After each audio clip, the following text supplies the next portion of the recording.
Ever wonder what the word Islam really means? I mean, at its absolute core? Well, today we're going to do just that. We're going all the way back to the very beginning, to the first divine word ever revealed, to understand the one fundamental concept that defines a faith for billions. Okay, so right at its heart, the whole thing boils down to one powerful definition. The word Islam, it literally means submission.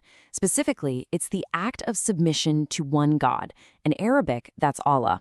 You've got to remember this because this one concept, it's the bedrock. Everything, and I mean everything else we're going to talk about, is built right on top of this. It's the key that unlocks the entire story. But think about it. A divine message can't just appear out of thin air, right? It needs a messenger to deliver it to people. So if we really want to get a handle on this whole submission thing, we first have to look at the person who was chosen for that massive job. And that figure, of course, is Muhammad. Now, something that's absolutely crucial to understand here is that in the Islamic tradition, he's not a deity. He's a human being. Think of him as the vessel, the person chosen to receive the divine word and then pass it on, faithfully to the rest of humanity. He was the conduit for this incredible message. All right, so this is it. We've arrived at the pivotal moment, the one single event that kicked everything off. And listen, this isn't just some boring historical footnote. This is the spark that lit the fire, the very instant the message started its journey from the divine to the human world. And where did this all happen? You might be picturing a grand temple or some fancy palace, but no. It was in a simple, quiet cave, a solitary cave on a mountain near Mecca. And that humble beginning is a huge part of the story, right? The very first divine word didn't come down in a place of power or wealth, but in a moment of quiet, solitary meditation.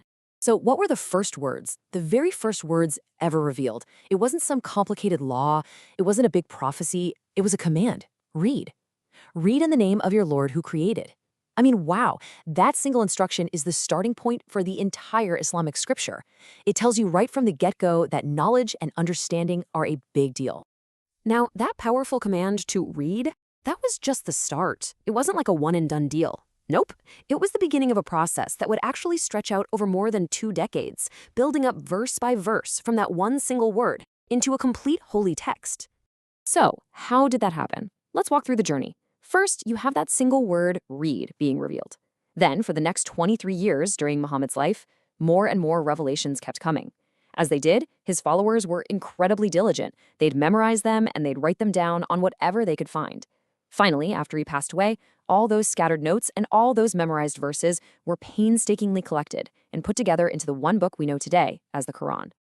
Okay, so we've talked about the messenger. We've talked about this 23-year-long process. But how does all that tie back to where we started? Well, it all circles back to reinforce that one original defining idea, the legacy of submission. 1. Just 1. That simple number represents the core principle that the entire message is pointing towards, the absolute oneness of God. The whole point of the revelation from that very first word to the very last is to guide people to worship one single, indivisible creator. That's it. And that's why the messenger's role and the text of the Quran, they both have the exact same goal at the end of the day. And that's to call people back to that fundamental principle we started with, the voluntary act of submitting your will to the will of that one God. All right, let's pull all these threads together. So, what have we got?